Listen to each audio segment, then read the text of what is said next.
Hey, Tristan. What's up, Tim? Nic Cage is in a surprising amount of movies about unconventional weapons, including movies about nuclear, biological, chemical weapons. I don't know. Do you think the reason is because his agent is trying to win a game of WMD bingo or something? If he is, I'm not sure where Ghost Rider and Wicker Man fit in.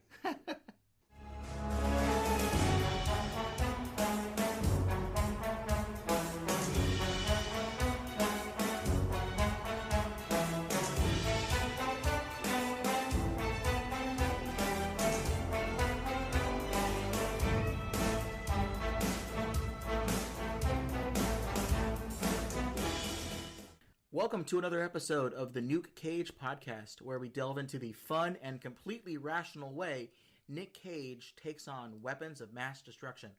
My name is Tim Westmyer, someone who studies nuclear weapons, works on nuclear security for a living, and has unbridled rage that only Nic Cage can assuage. And I'm Tristan Volpe, a nuclear proliferation scholar by trade. So for the show today, I'll be speaking in my personal capacity, taking on the role of being the general public who has to endure Nic Cage movies year after year, and specifically not only during his high mark in the 90s, but during some of his worst years recently.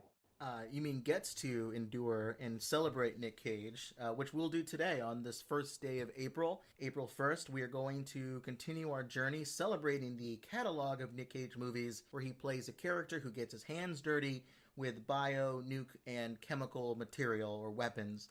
And on the menu for today are Nic Cage WMD movies where he seems to thrive in a post-Cold War security environment. He really does it all, doesn't he? Indeed. He's got it all covered. He's also tackling the bees epidemic in Wicker Man. So, got to worry about those bees. Got to get your honey. Indeed. So we've got a couple here to talk about. Got Next from 2007, where he takes the time to take on terrorists with a stolen Russian nuke in Los Angeles. We're going to also talk a little bit about The Rock from 1996, where he is stuck between a hard place and some rogue military units threatening chemical weapons attacks on San Francisco. We're going to also talk about Face Off from 1997, a two-faced tale of bioweapons and identity crises. And because this is an extra special episode of the Nuke Cage Podcast, let's talk about some conventional weapons too. We're going to talk about Lord of War from 2005.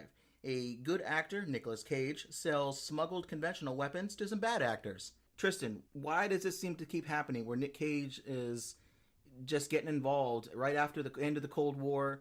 It seems to be he really thrives in this environment. Why do you think that is? Yeah, it's a good question. I remember when we thought about this idea a few years ago, it seemed as though Nic Cage was really thriving in these action movies that emerged after the collapse of the Soviet Union. And it dawned on us that he had starred in a movie for essentially every WMD boogeyman system out there. So in many ways, Nic Cage really came to fame, drawing attention to these sort of threats. Yeah, so not only does he kind of come about at the end of the Cold War in terms of his action profile, his stardom, but the fact that he draws attention to this pressing need of weapons of mass destruction no longer being just at the state level. It's non-state actors having this stuff too, which is really what the focus was. And I don't know what he's trying to say there, but I appreciate the mission statement. If you think about the broad kind of arc of Nic Cage's career, it almost kind of mirrors the American unipolar moment. He rose to fame during this period of time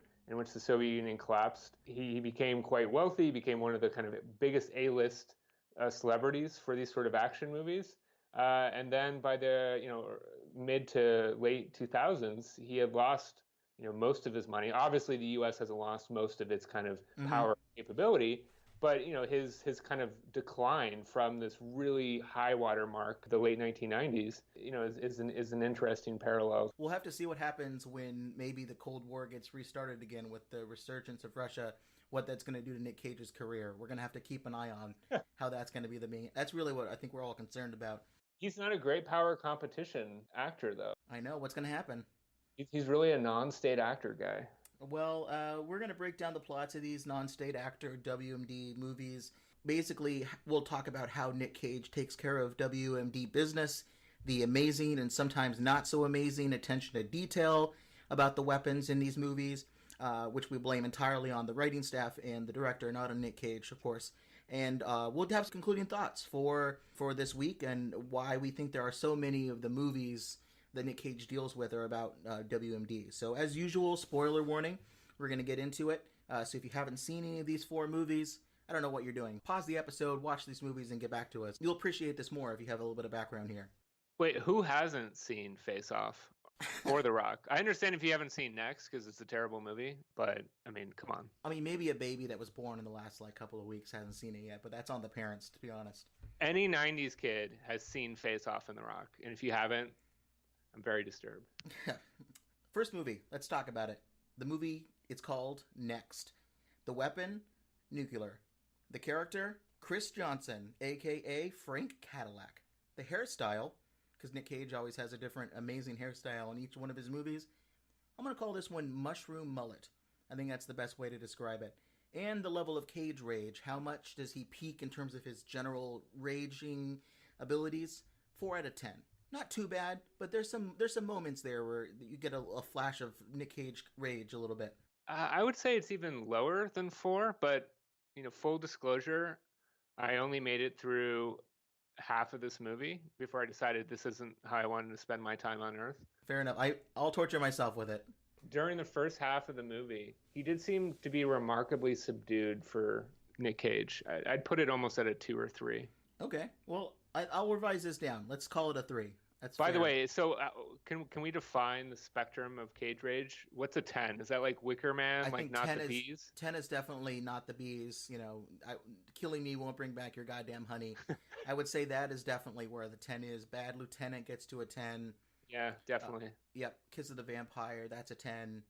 So this movie, I'm gonna do a quick little plot summary here that I wrote up, just so that we're all on the same page before we get into some of the more nuke discussions and the plot discussions. So here's how I see this movie. Here's how I interpret it. Since you didn't have the willpower to get through all of it, I unfortunately did. I actually had to keep my eyes open with one of those things from Clockwork Orange. But here's how I see this movie. Las Vegas magician and day drinker Frank Cadillac is blessed/cursed with the power to see a few minutes into the future. Sometimes he uses his power to cheat at gambling or conduct his semi-racist magic show. Other times, he uses it to hit on women, run from the cops, and save Los Angeles from terrorists in possession of a 10-kiloton stolen Russian nuclear weapon. Reluctant to use his ability to help the police and the FBI with this counter-terrorism investigation, Nic Cage goes on the run with his new lady friend that he tricked into coming with him. For some reason of plot purposes, this helps him, because of this relationship he has, see further into the future than he normally could. Okay, so I don't understand anything about this movie. And in particular, do you understand how his magic works? It wasn't explained at all. I'm not a god. I can't see everyone's future. Only my own. And only within 2 minutes. Except for when I saw her. But we'll come back to that. I think he's just born with the gift. I would have loved to have been and my parents live next to Chernobyl or some sort of 3 Mile Island or something. I don't think there's anything relating to why he can't. I think he's just kind of born with it, or maybe it's radioactive. I'm not sure. But so it's less how he acquired this magic, but more the effects. I didn't understand the effects, and that's pretty central to the entire movie, which made me want to stop watching it. Yeah, so the rules change always about what he can do and can't do with this ability. Right. I mean, stuff with seeing the future and time travel is always notoriously difficult. So whenever you have a sci-fi movie that has this element, for it to make any sense, if it's going to be a central plot driver, you've got to just stipulate some basic rules about the universe. Mm-hmm. So Terminator does this well. I just saw Looper again, and that just kind of really sidesteps a lot of the issues. They kind of actually make a joke about not wanting to delve into the physics of it. Mm-hmm. But with this movie, it just seems the rules change a lot, and it's not clear why he's able to how seeing into the future enables him to do different things. Because if he could see into the future and then he does something different, then wouldn't the future be different? I just don't. It just doesn't make any sense. Well, I think they say things like if you look into the future, it's like observing someone, and you can't really observe them if they know they're being observed because they'll change their behavior. Here's the thing about the future. Every time you look at it, it changes. Because you looked at it. And that changes everything. it's not like he puts on goggles and can see the next 15 seconds or so in the future. He's just constantly aware of everything that could possibly happen. He turns left, here's what happens. He goes right, here's what happens. And he sees all of this information simultaneously. I think that's what's more impressive to me, is to be able to process all that at. That's insane. That makes there's no way your brain could compute that. You would essentially, like, every instant, every like step, every action you took, you would be seeing infinite pathways and timelines that would unfold. This movie deals with like none of that. You'd go insane.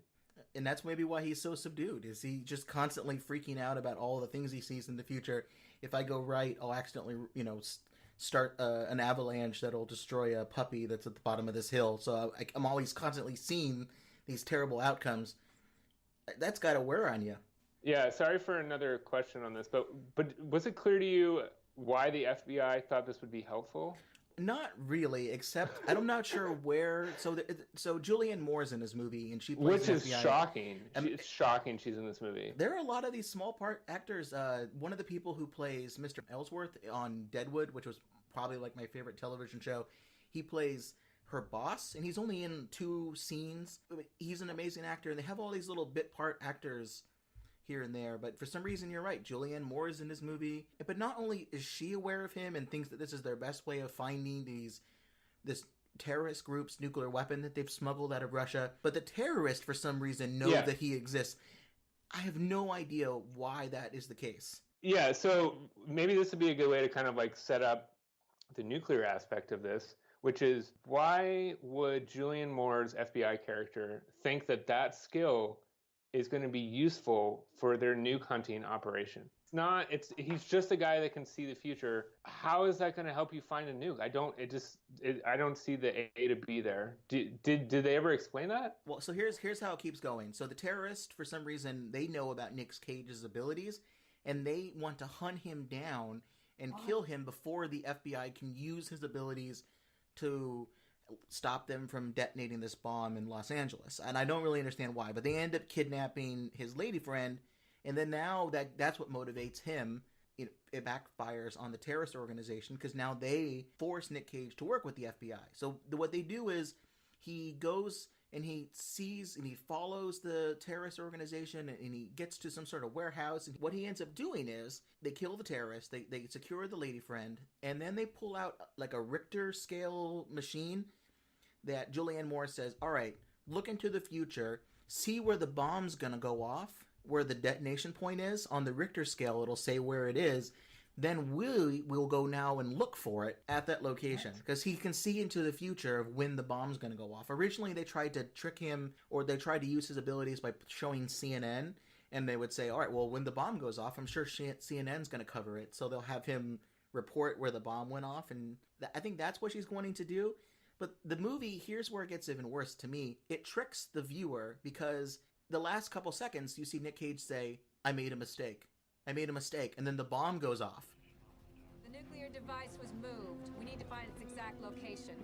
Now this registers any significant detonation in the Earth's crust. Take a look. Tell me what you see.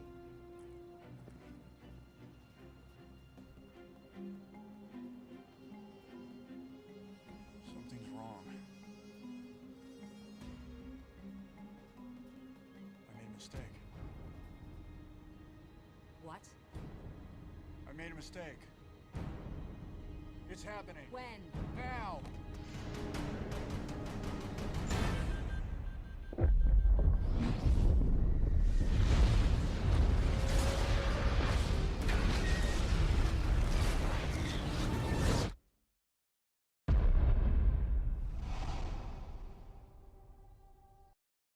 Then it zooms out, and it's Nic Cage in bed with his lady friend, and he was just envisioning the entire second half of the movie. Then the movie ends with Nic Cage going off with the FBI to maybe save the day. Who knows? Because it just kind of suddenly ends, and he ends up deciding I'm going to go do this without the lady friend's help. That's the extent of it. So the questions you have, I say, are very valid. Yeah, I'm really glad I did not finish that movie. Well, what you did miss, though, I don't know if you saw this. There's a Dr. Strangelove cameo in the movie. They're in a hotel room, Nic Cage and his lady friend, who's played by Jessica Biel. And for some reason, in the hotel room, one of the war room scenes that Dr. Strangelove is playing, it's the one where where Turgison says, "Yes, sir, you're the only one who's authorized to do so." And he goes through this whole thing, and it's just on the TV in the background. Like, they're having these conversations, and Dr. Strangelove is on. If they really want to hit that on the nose, this is a movie about nuclear weapons, right? I assume somebody from like the Kubrick estate had to authorize them to play that footage, which I mean, come on. I mean, you can't just interject a good movie into a terrible movie. Anytime you do that and it makes you want to watch the movie that's within the movie more than the movie you're currently watching, that's not a good sign. Yeah, exactly. Like, if you had gotten to the point of that scene in the movie and then you said, "I'm done with next, I'm just going to watch Dr. Strangelove again," I would be completely in support of that. Yeah. So I've got a few things here. We already kind of talked about the plot a little bit. Well, I mean, there's a lot of things you can say about this movie that are frustrating. This actually might be the worst movie I've watched for the podcast that has frustrated me the most. But there is some kind of fun, weird nuke stuff in this film. Even though it's not really about nuclear weapons, it's just a MacGuffin to advance the story. There's a couple things here. We can talk about the missing nuke for some reason that is being involved in the plot. It's described as a Russian Federation 10 kiloton. This is what's interesting. They keep calling it a nuclear munition, and it's unaccounted for. So they don't call it a nuclear weapon. They keep calling it a munition, which makes me think that it's some kind of tactical weapon. It's a artillery device. It's some sort of battlefield weapon, as opposed to we got a warhead off of an ICBM or something, which, you know, is how like Peacemaker starts. It's a ICBM based weapon. They keep calling it a munition. I've never heard that in a movie before. I don't know if you can think of one. I think they're just doing that to try and sound smart.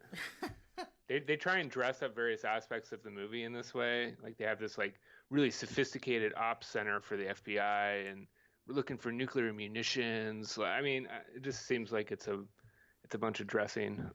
Well, I took that dressing and I poured it on this mismatched word salad and decided to get really into it. So I looked up, you know, I went on in all my research and material about what would be a 10 kiloton, which is pretty small for a nuclear weapon in the modern age. And I looked for some kind of 10 kiloton weapon that would be considered to be more tactical. And the one that I came up with is what in NATO parlance is the 53T6 Gazelle anti-ballistic missile, which is essentially incoming missiles, incoming warheads, let's knock them out of the air with nuclear weapons and nuclear explosions. It's similar to the Nike Zeus Sprint Interceptor in the U.S., where they would try to knock down incoming bombers with nuclear weapons. And according to a 2016 estimate of the Russian arsenal by Hans Christensen and Stan Norris, there are 68 of these launchers that have been deployed since 1986. They have one warhead of 10 kilotons, and they're launched out of some sort of silo or mobile system. And in 2017, if people are following this in the news, Russia tested a new version of its interceptor in Kazakhstan for the Gazelle. I don't know if they did this work, and maybe I'm just doing the work for them, but it's funny that it seems to be based in something, but it's this weird, basically a ballistic missile system using a nuclear weapon as the kinetic kill vehicle. I don't know. I thought that was fascinating. I've never seen anything like that before. I think they should have hired you to do the background research for the movie. Well, it's just kind of funny. 10 kilotons. Why not say 100? Why not say 200? 10 is such a fascinating number for this particular one. Because they probably didn't understand what that even meant. Well, you can see what the bomb looks like. There's a few scenes where we see the actual warhead itself. And for some reason, it's in this very nice, like, padded case, metal case. They open it up. It looks like a violin case with all the the one fabric. I didn't get to that part, but the one scene I did see towards the beginning, it kind of showed like some really weird, just some super weird object, and I was like, what? I wasn't. It was like massive.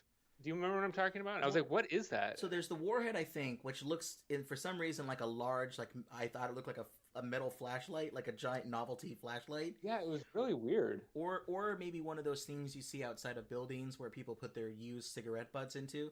It looked like one of those. And then they plug that into this larger device that I have no idea what it was.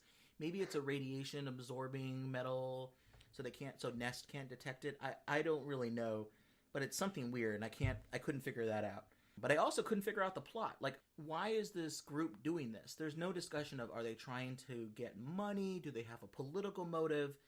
For some reason, this group stole this nuclear device, this munition, 5 weeks ago, and they've smuggled it into the U.S. for unclear reasons. And This group is fascinating. They're all from different ethnicities.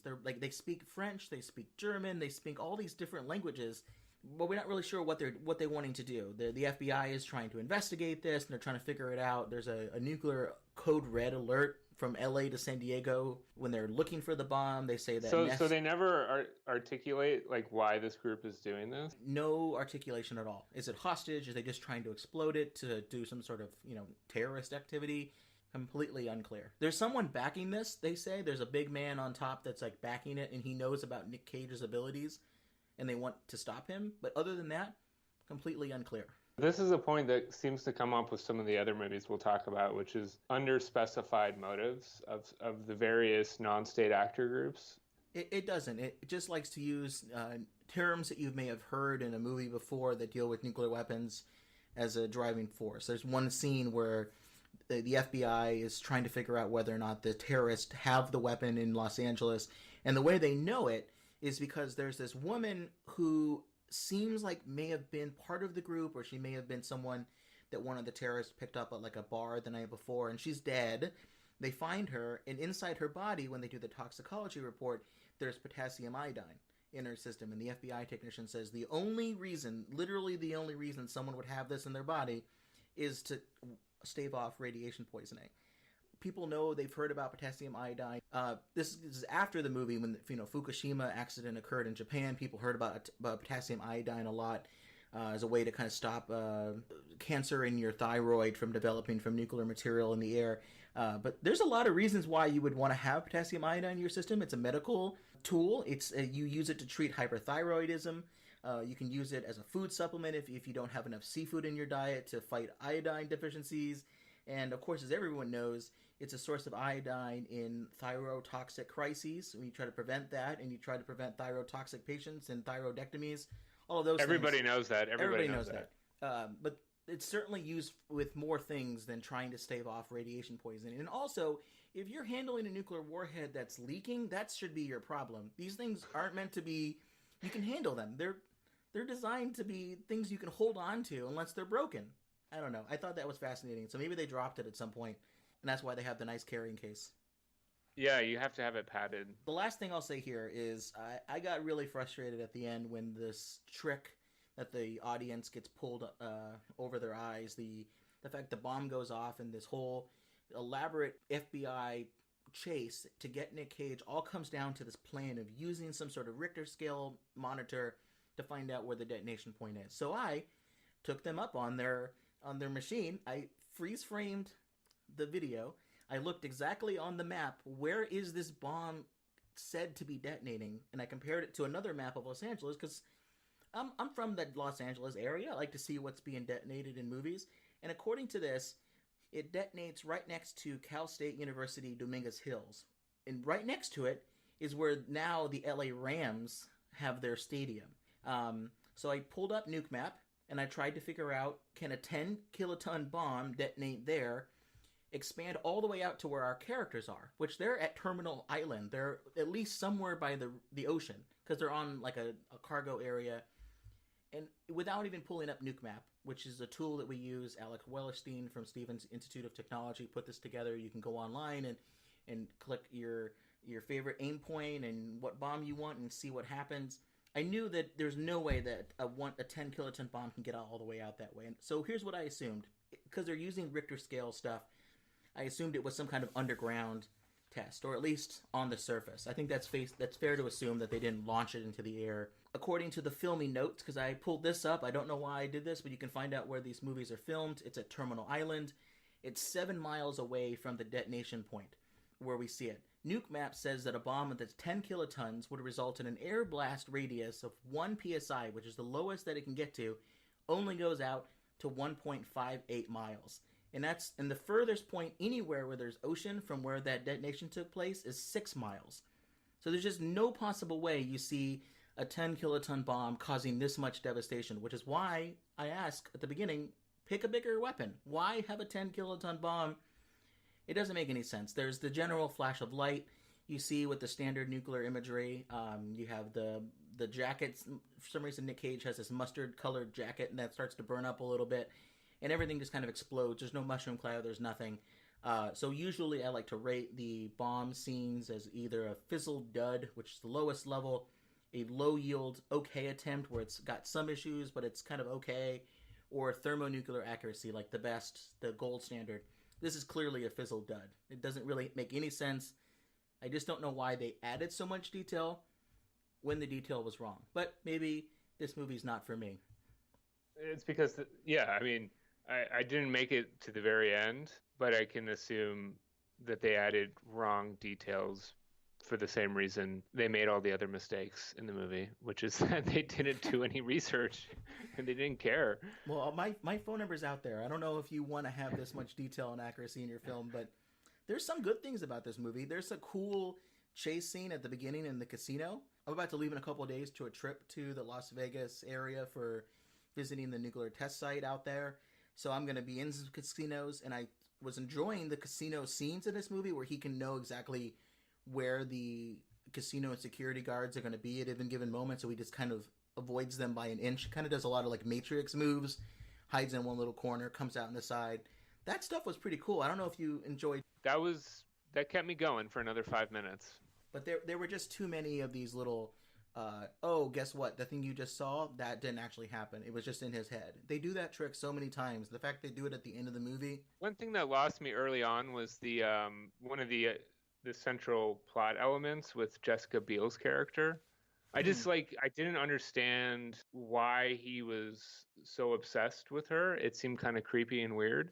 Yeah, there's a scene where the movie starts with him having a martini at 8 in the morning, 9 in the morning, and legit. He just knows at some point she's going to be at this diner at this time, and he doesn't know when because she's screwing with his ability to see into the future. But we don't know why he likes her. He just seems like he thinks she's beautiful, and then they develop a connection, and then they're soulmates. But I don't know. I mean, the only thing we see his ability to use his powers to break up a relationship, to trick a woman into traveling with him to Los Angeles from the Las Vegas area, and just generally lie to her over and over again. I don't think that relationship's going to last too long, despite how long you can see in the future.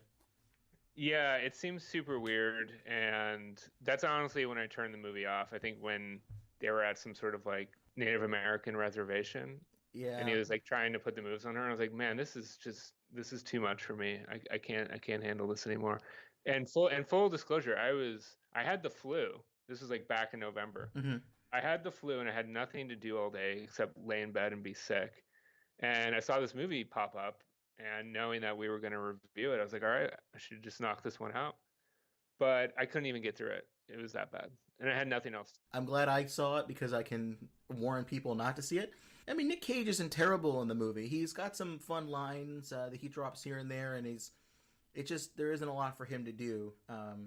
There isn't a what I would say any sort of foundation, like a rock to build on, which is my subtle way of transitioning to The Rock.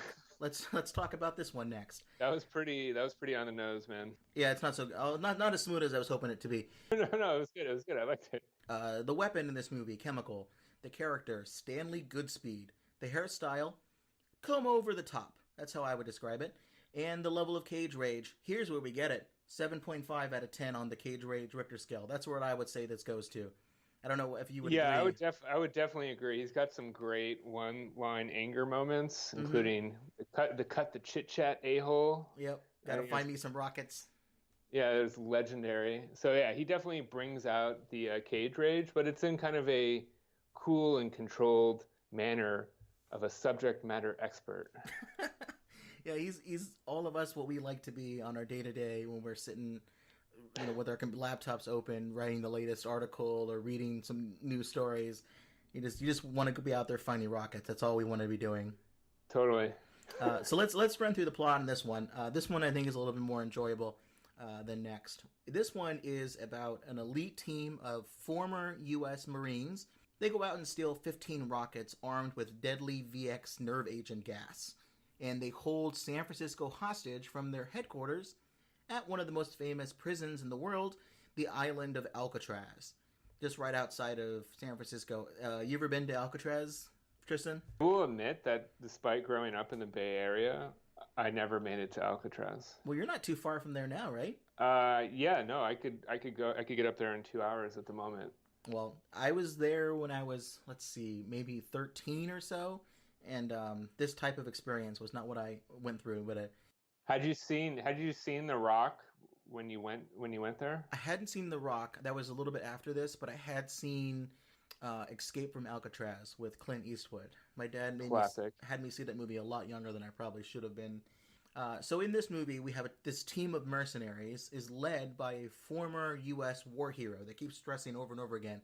He's a war hero played by Ed Harris, who wants money and recognition for soldiers who, under his command, had died in action performing suspect military missions for the U.S. government. And what ends up happening, mild-mannered FBI chemical weapons specialist and soon-to-be father, Stanley Goodspeed, he and the only man who has ever broken out of Alcatraz, a character whose name is John Mason. He's a 30-year black cell inmate and former British SAS agent. They get together, they save the day. Mason and Goodspeed storm the prison, they take on some guards, they look for some rockets, they get caught, they break out of their cells using Mason's old tricks that he used to get out of the prison. They destroy all of the rockets, and they bond over their love of prom queens and strong family values or connections to their family. Mason escapes from FBI custody with the help of Stanley Goodspeed, and Mason sends the Goodspeed family, after they get married, on a honeymoon tour of Kansas, a church in Kansas, where Mason hid all of this evidence why he's locked up by the government for the first place, pertaining to things like, the JFK assassination and the alien landing at Roswell, which apparently, according to this movie, was a real thing. So I want to see the sequel. We talk about that a little bit. Yeah, no, indeed. So obviously, like most 90s kids, I have seen this movie multiple times over the years since it first came out in 1996. The first time I saw it actually has a special place for me. This was kind of one of these classic kind of moments with one's father in which, you're able to see an R-rated movie a little bit earlier than you should have. Mm-hmm. I think at the time I had some sort of oral surgery. I think I was getting like my wisdom teeth out or something. And I was a bit young. I think I was, I don't know, maybe around 11 or 12. And this was like the hot movie of the year. And I remember we picked it up from the video rental store back when you had VHS cassettes. Uh-huh. And I was able to watch this movie in kind of a Novocaine laughing gas stupor and thought it was totally awesome. Now, when they gave you the Novocaine, did they take it in a syringe and put it directly into your heart? Or how does that work? And they stress in the movie that the only way to get medicine is to have it directed into your heart with a syringe.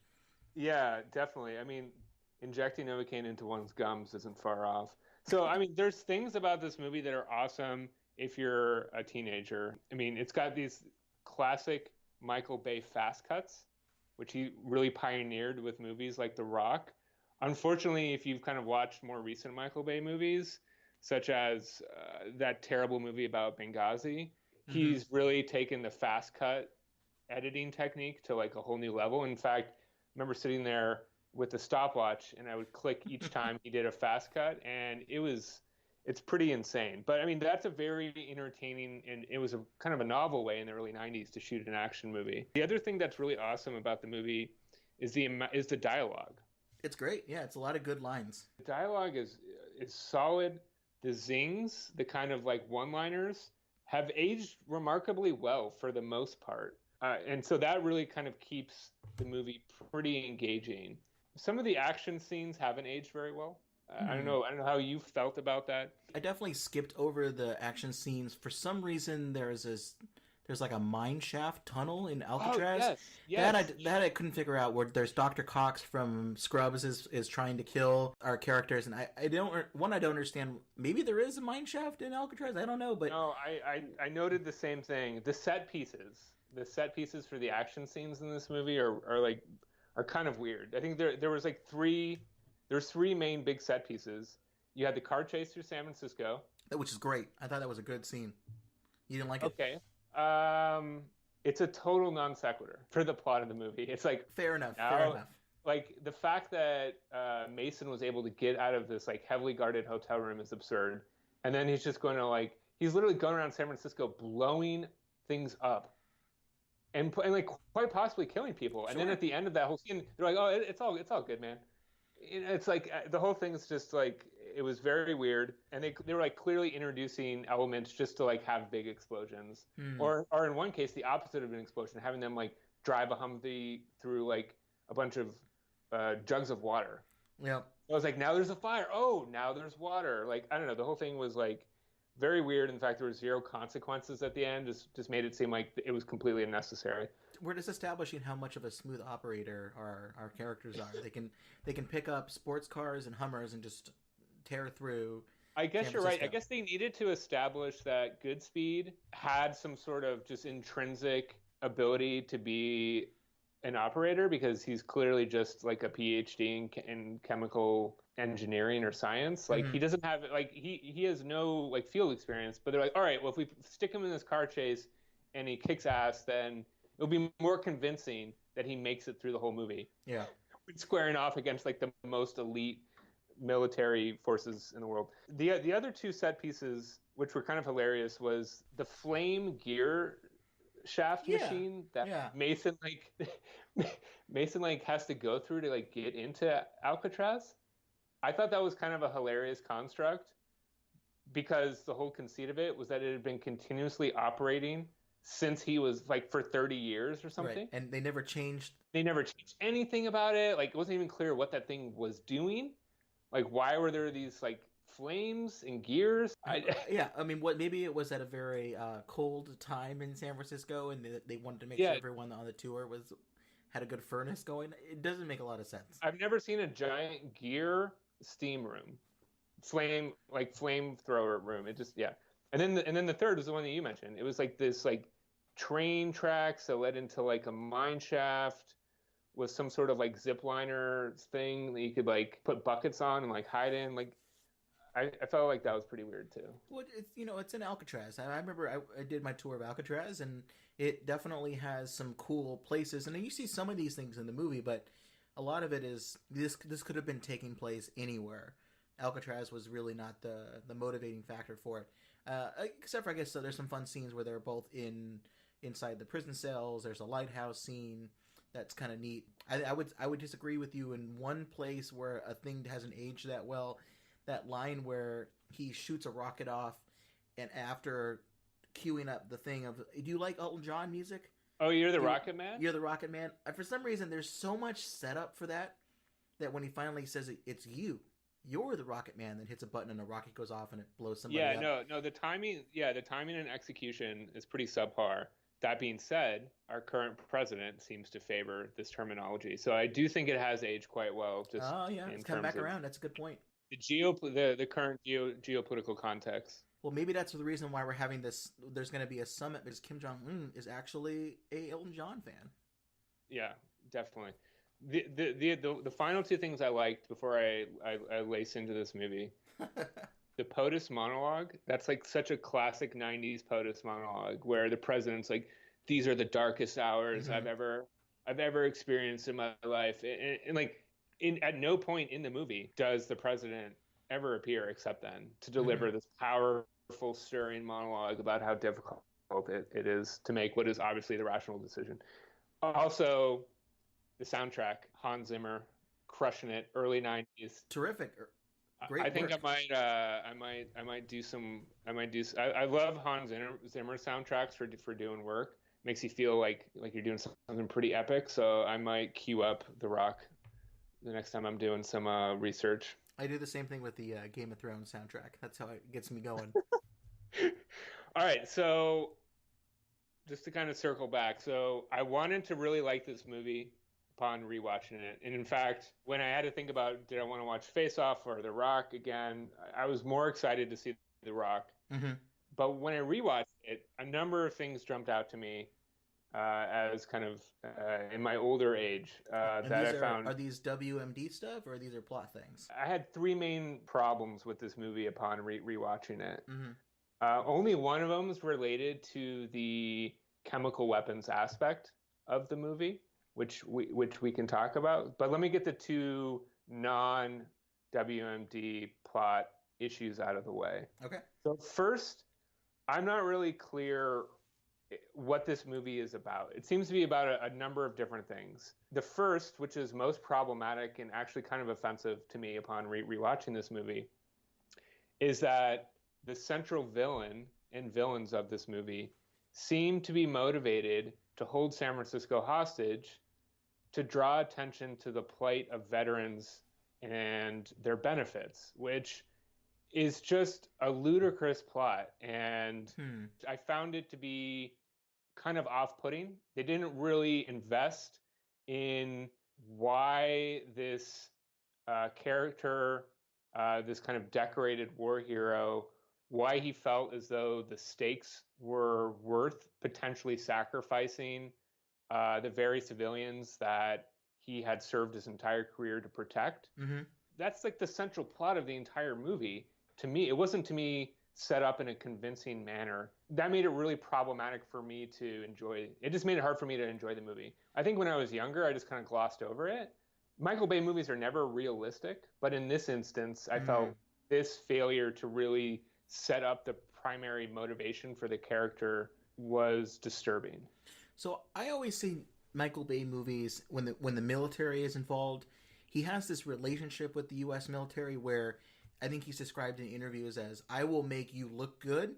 You give me the access to cool things. So in Transformers, you see military jets, you see the gunship, and you actually let them run through what they would do from a gunship to shoot down at an enemy target. In this case, just happens to be some kind of Decepticon robot. And he has this relationship where he often will make characters look as good as they possibly can, and he mocks more civilian characters. So there's this character, a 33-year-old chief of staff, and you know he's a political person because he's wearing glasses.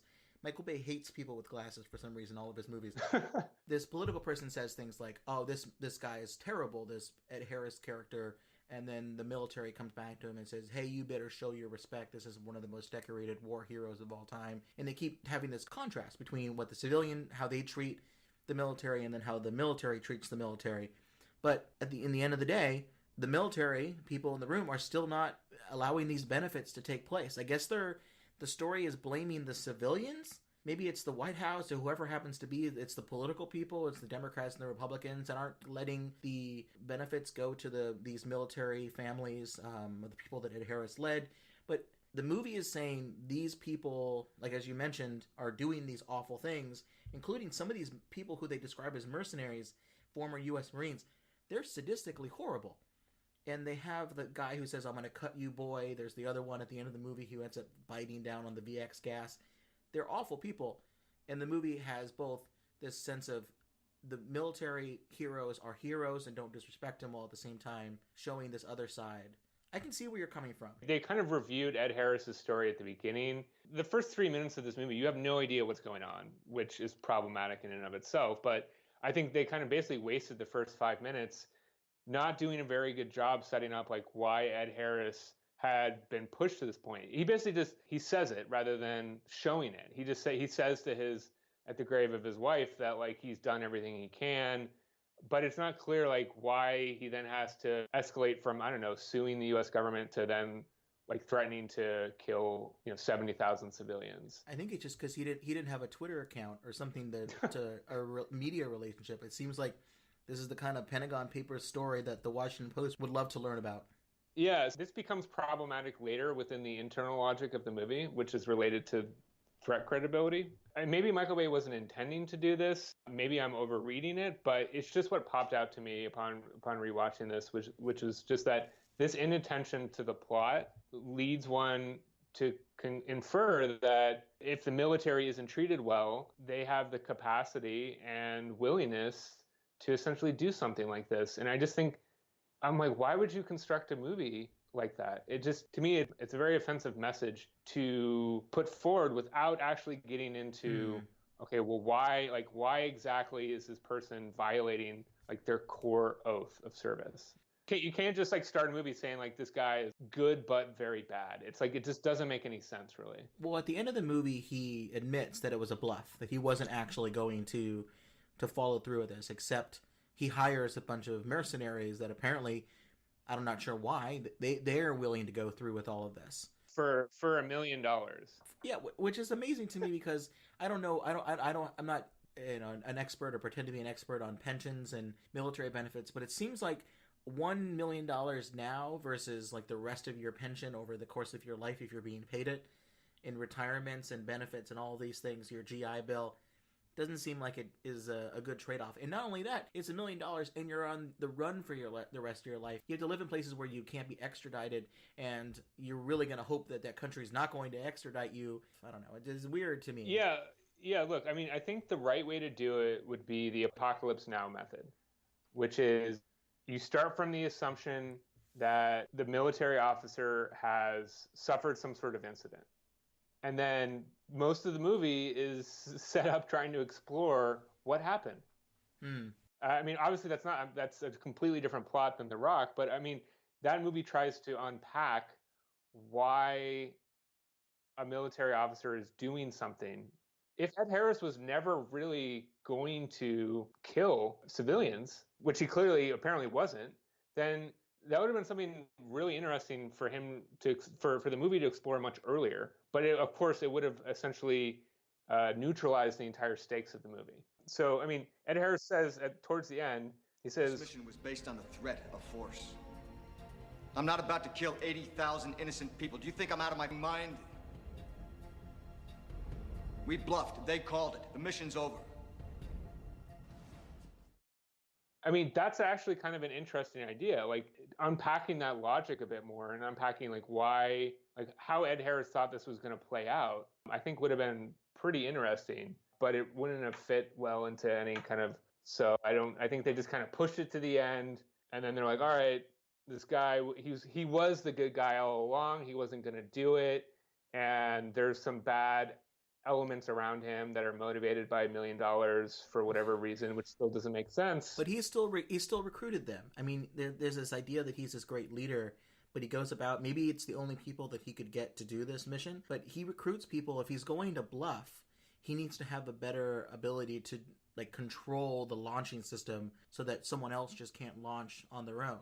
You know, he has to issue a code or some kind of an agreement. I mean, if he thinks that it's going to be a bluff, you can't basically pre-authorize or pre-delegate the ability for this launch in the hands of these crazy mercenaries who apparently don't share that same mission and didn't even know about the bluff from the beginning. I mean, I realize that I'm being unfair to it. It's really more about the relationship between Nic Cage and Sean Connery, and which is pretty great. Which is pretty great. Yeah, I mean, not gonna lie, that really is what carries the movie. So to focus on like this kind of background plot is probably unfair to the movie. But that being said, just it really irked me, and actually it turned a movie that I was excited to watch into a movie that I was like kind of disturbed by, just because, and it made me more angry at Michael Bay. Michael Bay, he's produced some pretty terrible movies over the last decade, from his high water mark of the 90s, and this just kind of like really made me pissed off about Michael Bay. That leads to the third big problem, which has nothing to do with WMD, which is that, and this is just a quick aside, a lot of the characters that are not Nic Cage, Sean Connery, or Ed Harris, or the guy from Scrubs and Office Space, a lot of those other characters are very one-dimensional. In particular, the girlfriend, fiance character is just the definition of a kind of female stereotype at the time. She wants to get married. She wants to have kids. She just wants to be with him. It was just like, it was kind of galling to see. All of the minorities that are in the movie as well just kind of say these things that are like sort of racist. Well, there's even a scene where Sean Connery, who is, you know, in real life is Scottish. We have no reason to believe that he's not Scottish. You can be Scottish and still work for the British SAS. There's this scene where one of the mercenaries says, "My dad was Irish. I hate you, British person." And I think I just want Sean Connery to be like, hey, there's no reason for us to not be on the same side here. Yeah. So maybe these are the kind of things that aren't really delicately handled. And you have your frustrations you saw plot-wise. What I got about by watching this movie with a more focused eye on the accuracy questions of the weapon, the VX gas, because I'm not a chemical weapons person. I actually had to rely a lot on some of my colleagues at work who are more experts on VX gas and chemical weapons. When I looked at it that way, here's what got me going. Here's what makes me want to kind of pull my hair out. We hear a lot in the news about VX gas. There's supposedly VX gas, some version of it was what was used to assassinate Kim Jong-un's brother in Malaysia at an airport. Right, yeah. Yep, you hear a lot about VX gas starting to be used, and it's some pretty nasty stuff. Here's how the movie describes it. In the movie... Really elegant string of pearls configuration. Unfortunately, incredibly unstable. What exactly does this stuff do? If the rocket renders it aerosol, it can take out the entire city of people. Really? And what happens if you drop one? Happily, it'll just wipe out you and me. How? It's a cholinesterase inhibitor. Stops the brain from sending nerve messages down the spinal cord within 30 seconds. Any epidermal exposure or inhalation, and you'll know. Twinge at the small of your back as the poison seizes your nervous system. Do not move that! Your muscles freeze, you can't breathe. You spasm so hard you break your own back and spit your guts out. But that's after your skin melts off. Oh my God. Well, I think we'd like God on our side at the moment, don't you? 15 missiles loaded with VX gas are stolen from a naval weapons storage depot, and the VX gas is arranged in this string of pearls configuration where they're like little glass pearls, and they're like glowing green, and they're all arranged in like 4 strings of pearls inside the missile. They say in the movie 60 to 70,000 deaths can happen with a single rocket. A teaspoon of VX on the ground can be lethal up to 100 feet. In the air, 8 blocks. So it's pretty nasty stuff. They talk about why the only way you can get rid of it is you have to use thermite plasma, which I'm not even 100% sure what that is. And that's how they were going to destroy the chemical weapons at the end of the movie. How it's described visually is when the mercs are trying to steal it at the beginning, there's an accident. One of the VX gas balls falls off and breaks. And you see this nasty scene of one of the mercenaries gets sealed off, and you see their skin start to bubble. They have breathing problems. It's some pretty horrible way of dying. But really none of that has any connection except how nasty this stuff is to real life. So this is Yeah, my wife, when that guy died with the bubbling skin and everything, my wife turned to me and she said, "Is that really what it does?" And I'm not a chem weapons guy either, to be clear, but anyone who has seen the videos of civilians in Syria who suffer nerve gas attacks knows that, yeah, that is not how these agents work. It's a horrible way to die. And in fact, if you watch these videos, they're very disturbing. And in many ways, I felt like Michael Bay could have done a service by actually kind of trying to show the actual accurate effects, but instead they decided they needed to really drum it up, right? Right. Mix between a nerve agent and I think it'd probably be a blistering agent, something like mustard gas, or just for the visual effect. And Michael Bay could have conveyed the deadly nature of these weapons without having to go over the top. Yeah, you would think so. So that everyone's on the same page. So what I drew a lot of this stuff from, there's this great book that I'll recommend at the end of the podcast, written by the late WMD chemical weapons expert Jonathan Tucker. It's a great book on the history of chemical weapons, and in this book it describes kind of why these things came about and how they were used and weaponized, and then ultimately how, for many countries, they were eliminated. VX stands for Venomous Agent X. In the 1950s, U.S. Army the Chemical Center synthesized about 50 different types of nerve agents, things like VE, VG, VM, all these different code names. And finally, VX was selected because it had a couple different combinations of what the necessity the military identified for what they wanted in a nerve agent. Things like toxicity, stability in storage, persistence on the battlefield. When you drop it, how long does it stay? And the ease of manufacture, how quickly can you make it so it's not too complex. And the way VX gas works is it inhibits an enzyme, and I'm going to mispronounce this, cholinesterase. It's an enzyme. If there's too much of this enzyme, it results in the body's overstimulation of glands, and it thinks that your various signals being sent to your muscles, for example, it's telling your muscles constrict over and over and over again. Your blood vessels will dilate, your heart rate will slow, your lungs will constrict, and ultimately you can't breathe anymore because your diaphragm and other muscles are constricted. Usually that's the visual angle, the videos that you were talking about with nerve agents. That's kind of the way it tends to go. And then visually, what it looks like in real life, VX is odorless. It's a liquid. Its density is slightly greater than that of water. Its consistency is about like 30 weight motor oil, is how it's described by Jonathan Tucker. And the color isn't green. It's not bright green. It's clear to amber, depending on how pure it is. And it's definitely not stored in a string of pearls configuration. Usually it's two inert gases that when they get mixed together as part of the detonation, then it creates some pretty nasty stuff. It will be disseminated as an airborne mist or a coarse spray of droplets that cling to things like clothing, weapons, buildings, vegetation, things like that. And it is pretty nasty stuff. It lasts up to 3 weeks once you detonate it. So I don't think those Alcatraz tours are going to start up anytime soon. And I think one of the things I learned that was fascinating was that during the Vietnam War, one of the reasons why VX gas was started to not be made as much anymore, the U.S. military ran out of artillery shells to put the VX gas into. They didn't have any shells left because they needed them for conventional purposes during the war. They even actually moved VX gas out of these artillery shells that weren't being used in the Vietnam War to make room for these conventional material. And it wasn't until, I think that's a fascinating little tidbit. And it wasn't until the mid-90s, late 90s, there's this process of trying to eliminate chemical weapons. We know it as the Chemical Weapons Convention, the CWC. The U.S. had signed the CWC but not ratified it by the time The Rock was written and came out.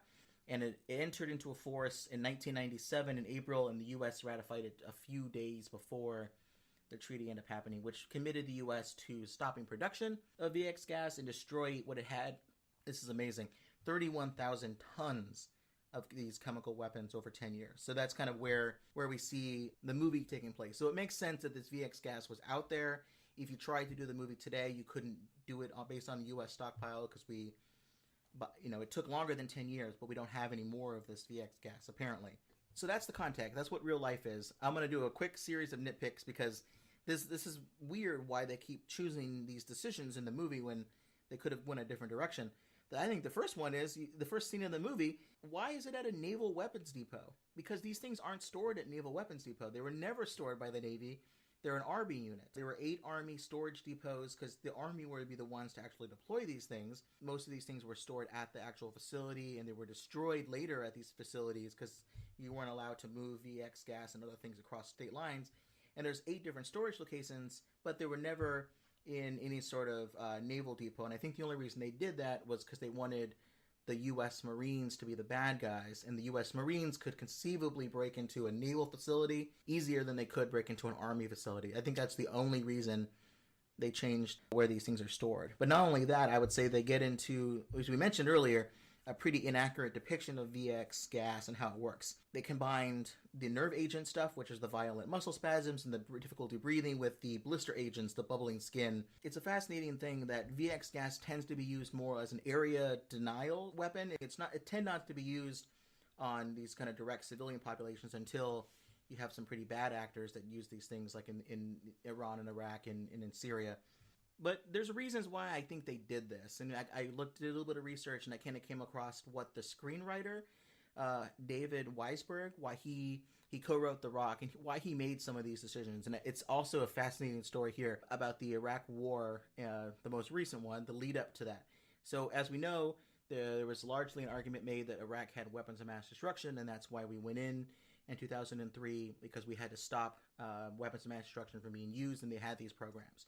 And in the lead up to that, an informant told a British Secret Intelligence Service official that Saddam Hussein was making VX nerve agent and other types of chemical weapons. And the informant described in great detail chemical weapon agents and how they were being stored. Now, the problem that we learned, and it was revealed in a 2016 report called the Iraq Inquiry, or the Chilcot Report, was that the informant mentioned things like string of pearls configuration about what the VX gas was being used. What? Things not typically used in chemical munitions. And here's the quote from the report.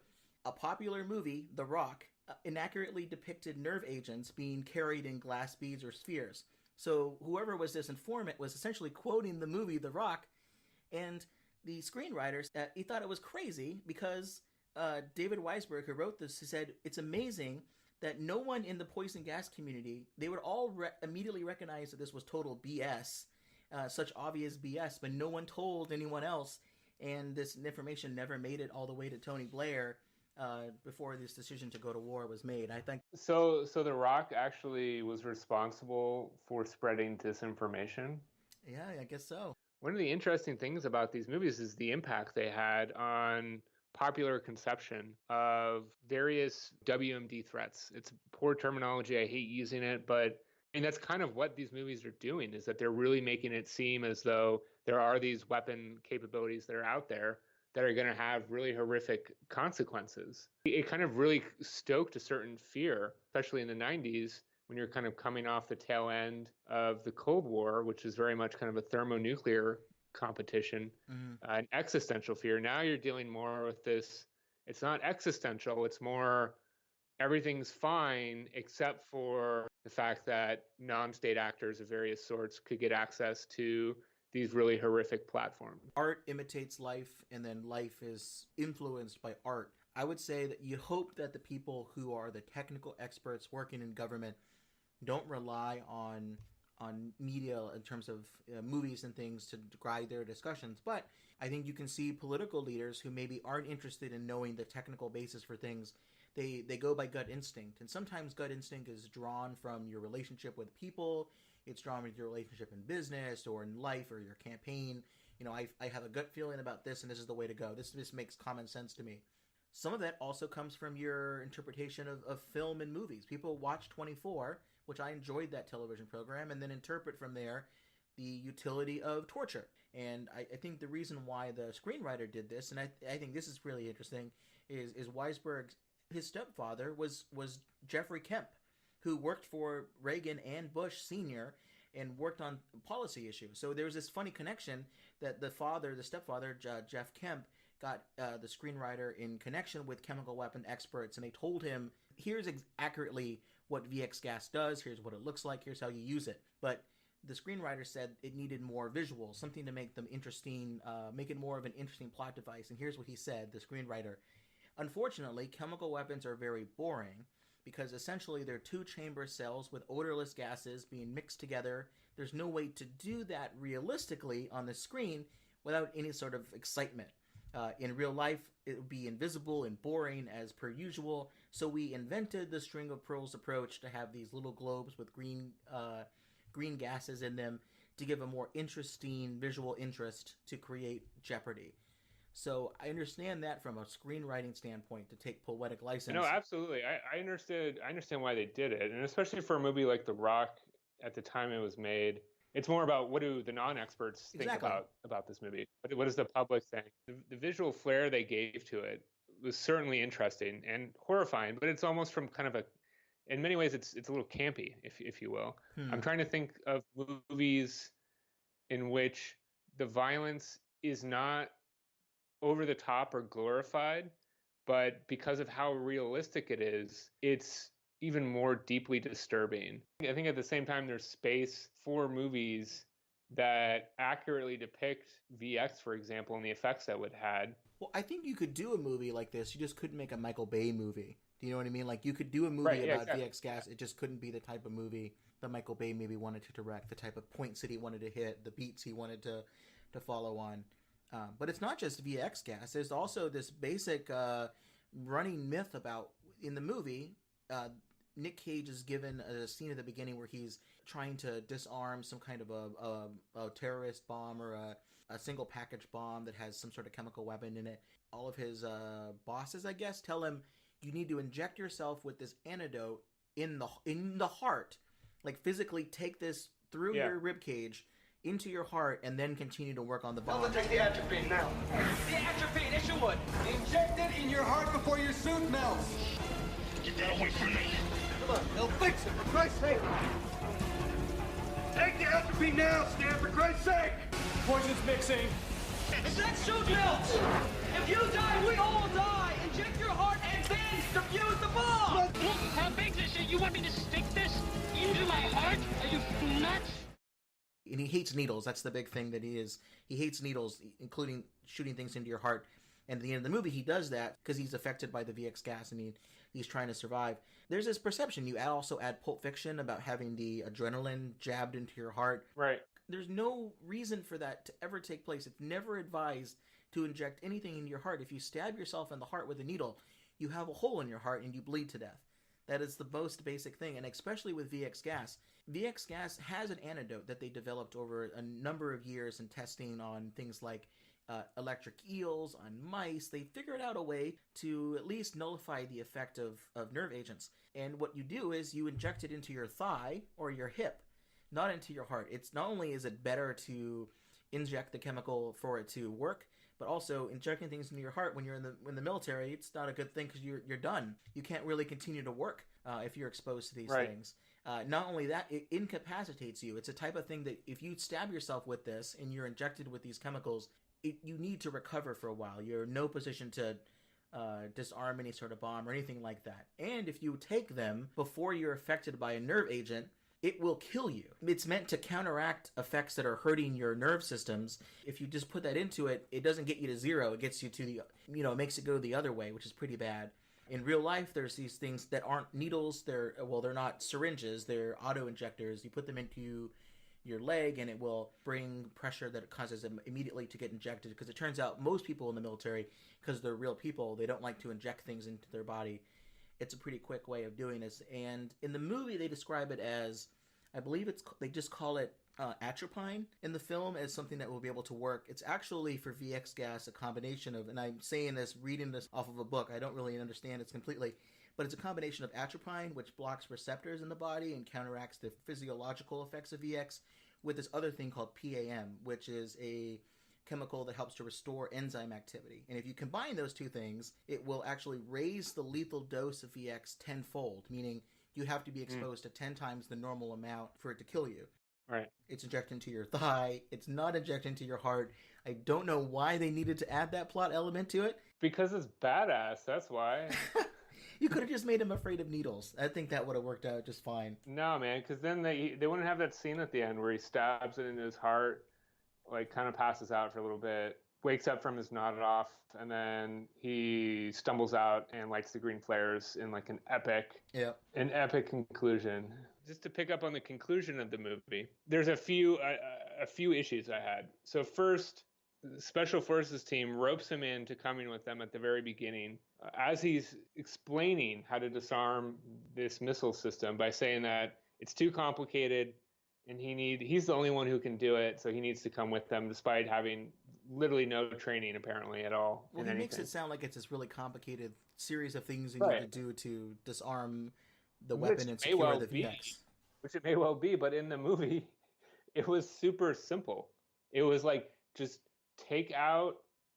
unscrew some sort of panel, which is pretty easy to communicate, remove the stupid green balls without dropping them, pull out the guidance chip, which is literally just a chip, like it's kind of like a SIM card on your phone. It's the only microchip in the entire missile. Yeah, and then like smash it. And I thought at the beginning, he was going to go with them to do something like more elaborate, like I don't know, like dispose of the chemical weapons. I'm not really sure what I thought he was going to do. If you note at the very beginning, when they're going on the mission, this is like real cutting edge, over the horizon technology for 1990s, but everyone had these cameras, remember, so that the ops center could like watch them on the mission, which I'm sure at the time they thought was like really cool. So I mean, if that's all you needed to do, Goodspeed could have just stayed in the ops center, watched them via the cameras, and told them over the radio what to do. Just keep saying it over and over again. So the big thing is here is just not to drop it. Like, don't drop it. Don't play catch with this. Don't drop it. Just don't drop it. Over and over again. Yeah, like why would I drop it, man? You know, yes, the FBI, they're involved. It makes sense why they would be involved in this operation. But there are teams of people who are trained in the military, with military training as well, to handle these things. There's an Army technical escorts units that handle these things. There's a whole school that disarms nuclear weapons and other material called the Navy Bomb Disposal Unit. It's weird. Absolutely. Yeah, and it was super weird at the end when like he's the only one, him and Sean Connery are the only two people left alive. The FBI guy comes up, he's like, "Congratulations, Dr. Goodspeed."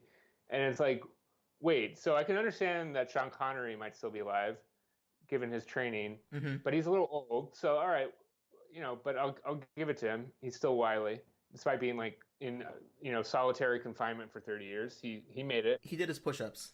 Yeah, he made it. But Goodspeed, it's like, really? This guy was able to overcome all odds that were like heavily stacked against him. He engages with these military guys on like several instances, and I'm like, dude, this guy has a similar background to me in terms of just being a nerd. And I'm like, you would be out and done like immediately. Like, there's no way you're surviving that, man. So I'll say this. I'll give the movie the benefit of the doubt. I think what it was he knew his fiance, his soon-to-be fiance, was in San Francisco, so he wanted to do it for her. God. He knew he's about to be a father, so he wants to make sure that he can see his child. But here's where this all breaks down: is the movie ends because Goodspeed goes on this honeymoon tour to this church in Kansas where Sean Connery told him that there's this microfilm with all the details of things like the JFK assassination and the Roswell alien landing, and they go and get this film. Now, does Goodspeed not know the reason why Sean Connery was put in prison for like 3 decades was because he had this information? I don't know what the future of the Goodspeed family will look like. Are they going to be on the run from the FBI? Are they going to do anything with this information? Or is it just going to be like a fun, hey, we know this, but no one else needs to know? Is he going to release it to the press? Is he going to, I don't know what it is. Is he going to have to go on the run for the rest of his life because he now knows secrets, government secrets that... Tim, I think you're asking questions in kind of a contemporary environment in which, there have been leaks of information and, the various repercussions thereof. But, you got to remember, this is like the mid-90s when like the X-Files were big, conspiracy theories about aliens were big, which they just present as like fact in the movie. In that context, I think it was very in vogue to be a holder of secret government data about aliens or whatever. I mean, yeah, I think it fits perfectly with like the general kind of cultural environment of the mid-90s. Well, I just know Mark Felt, the guy who was actually deep-throated and released information about Watergate. I mean, he did not announce that he was this person until he was on death's door, decades later. Yeah. I just think, I don't know what future it's going to be like for the Goodspeed family. I'm curious what... Well, if he survived The Rock, I'm sure he'll be okay, apparently. Well, hopefully he doesn't have to face off against the FBI again in the future. Oh, wait, that's the next movie we're going to talk about. Let's get into that. Zinger! Face Off. The weapon, biological, the character. Well, there's 2. He plays 2 characters, Castor Troy and or Sean Archer. Castor Troy, I think, is the bad guy. Great names. Yeah, and Sean Archer is the character also played by John Travolta. And I would say the hairstyle for this movie, short fuse. It's like a crop cut. Yeah. His cage rage is too high, which is, I would say, is 9 out of 10 for this movie. And if he has too much hair, the cage rage is contained.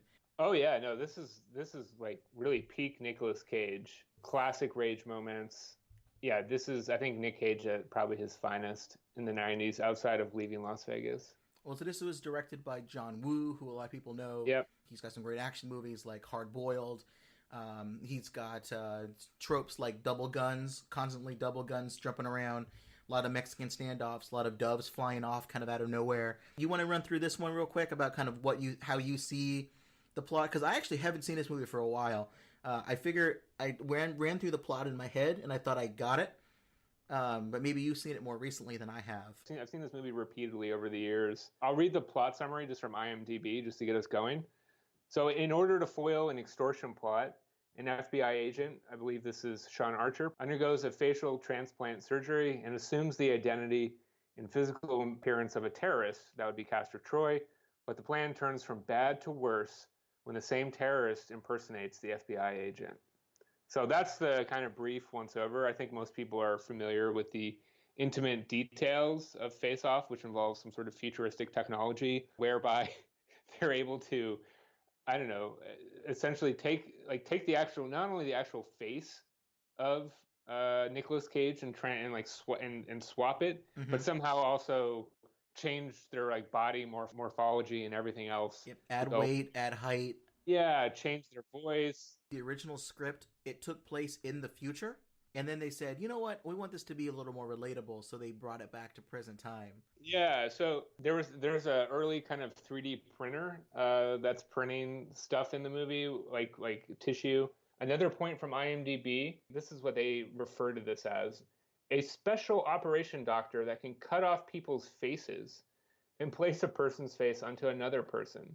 So, I mean, it's just as simple as that. I mean, they kind of try and dress it up with, like, I don't know, some pseudoscience in the movie, but it's really just it's an awesome plot device, really. I mean, I guess the reason why they do this in the first place is because Castor Troy's brother, they have him in custody, and he has a literal floppy drive, like a little 3x5 floppy disk. I thought it was a zip disk. I thought it was like a zip disk. Do you remember zip disks? Yeah, well, it looks like a floppy disk, not the huge ones that actually are floppy, but kind of the smaller ones that look like the icon when you go to save something in Word. Right. You think, was it a little bit bigger than that? Was it like a jazz? Well, so there was this portable medium called a zip drive. I don't know if anyone remembers that, but you were definitely like a cool nerd if you had a zip drive. It looked similar to a 3x5, except it was thicker. Oh, okay. And more stout, and it allowed you to save a lot more data. And by a lot more data, it was probably like 10 megabytes or something. There's schematics for some kind of bomb. Recovered from the jet wreckage. Found in Pollux Troy's briefcase. Porcelain casing, thermal cloak, nerve gas, and biological payload. It's enough to flatten a square mile. Then, depending on the prevailing winds, the fallout will be a tad worse than Gulf War syndrome. The biblical plague that LA... Where is he? Where's Pollux Troy? Some sort of bomb, what they describe as a combination nerve agent and biological weapon, enough explosives to level a square mile. And it's described by one of the Sean Archer's bosses as nasty enough that it would make the Gulf War syndrome seem like child's play. So that's really the only description we have of what this bioweapon nerve agent combination does. You think that could fit? All that information, could it fit on a zip drive? Well, having just looked up my good old buddy, the zip drive, it was what was referred to as a super floppy, which filled, according to Wikipedia, a niche market, so aka super nerds. Tony, zip drives were awesome. So they had capacities of 100 megabytes, 250 megabytes, and then the final version, 750 megabytes, which, as you know, is the capacity of a CD.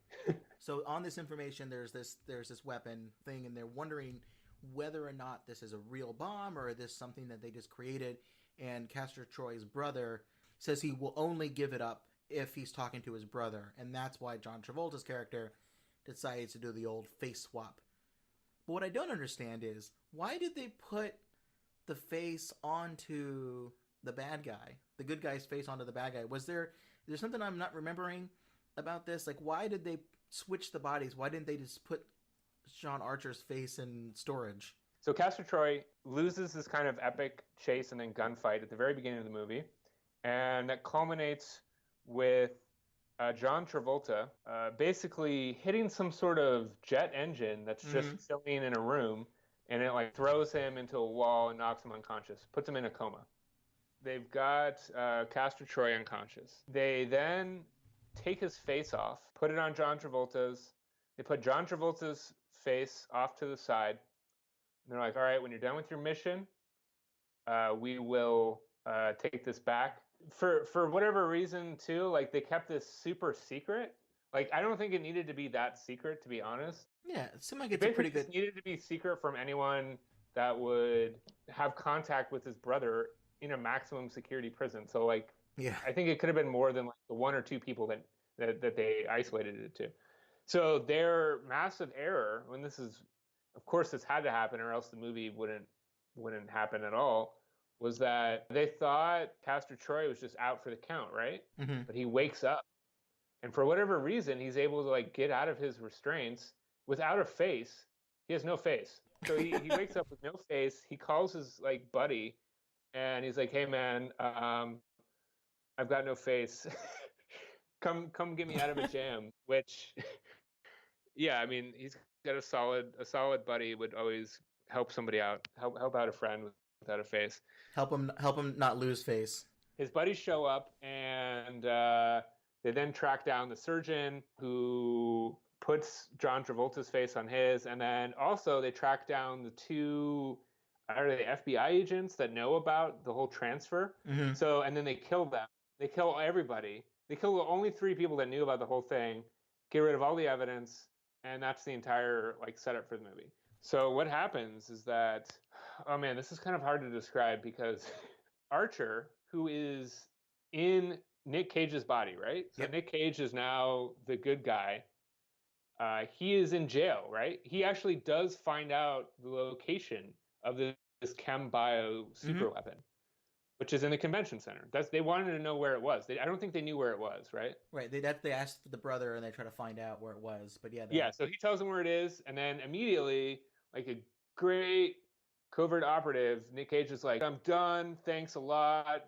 And he just blows his cover right then and there, thinking he's going to get out. What he doesn't know is that Castor Troy has just pulled this whole kind of, deception move and erased all the evidence, and he's still in jail. Now, the John Travolta character, who is actually Castor Troy, is able to keep the good guy in jail, and he does, in fact, go and himself disarm the bomb, because not only does he know where the bomb is, of course, because he planted it, but he knows how to, disarm it. Yeah, I think he pushes, a button, and then just kind of, that's it. He puts in his code, and he does some cool, the Travolta character takes on some cool, Nic Cage type flair, and, it's all fun and games. But I guess that gets to one of the fundamental points with this movie, which is that it's not really about the chem bio weapon. If The Rock did a poor job setting up the motive for why these former military officers were holding civilians hostage, Face Off doesn't even really bother. And that's okay, because Nic Cage is just set up as this kind of renegade terrorist for hire. Kind of like Carlos the Jackal. They're kind of modeling him after Carlos the Jackal as an assassin terrorist for hire. It just seemed like the level he was going to. I could understand an assassin being for hire, but a mass terrorist? That's that's some next level. To be motivated by money to basically chem bio a whole city seems a little far-fetched. Just have a conventional bomb too. Why need to make it this weird combination of nerve agent and really nasty bio weapon stuff? I never really understood. Totally unnecessary. Absolutely unnecessary. Before we rant about the bio weapon inaccuracies, so the movie ends right is eventually they have a face-off, which is the name of the movie. They have a face-off and then they switch back at the end after this epic shootout. It's hard to describe, but ultimately, yeah, I feel like us having a discussion about the different face-off twists is probably pretty difficult for anyone to follow. But it's weird at the end. Not only does John Travolta's character Sean Archer get his face back, and he gets back into it, but they decide, why don't you add an extra 20 or 30 pounds so that when he ends up going back to his family. Wait, does he actually ask? I mean, he ends up looking like that at the end of the movie. Fair enough. I just would have been like, why don't I earned 30 pounds? Nic Cage physique. Right, exactly. But so this is, you already kind of queued this up, what I think is great, is I think this is probably one of the most lazy uses of weapons of mass destruction as a plot device in any movie that I've ever seen. It's this weird combination of nerve agent and bioweapon. It's never explained or rationalized why it should work that way. It's just its most core, basic, savage, primitive nature, some sort of MacGuffin to motivate characters. I've never seen a combination of nerve agents and bioweapons being used at the same time in any sort of plot device or in real life equivalents. Usually these have vastly different missions, but maybe in the terrorist realm it's just something that's pretty bad. But what gets me is bioweapons can't be dispersed by exploding them with chemical weapons to the degree that they describe in the movie. And it will not just disperse it, it will literally catch it on fire and melt it. Usually bioweapons are dispersed as fine particles in the air, released into water supplies, released in aerosol form. When you blow it up with enough explosives to level a square mile, I would say it would be a pretty inefficient way of using this. And I would say the same thing with the nerve agent. So I don't really understand. Maybe it's not the point. Maybe there never was a real nerve agent or bioweapon, and that was just part of a long con plan. I don't know. I never could figure out whether it was a bluff or not. Did it seem like there was a real chemical bioweapon?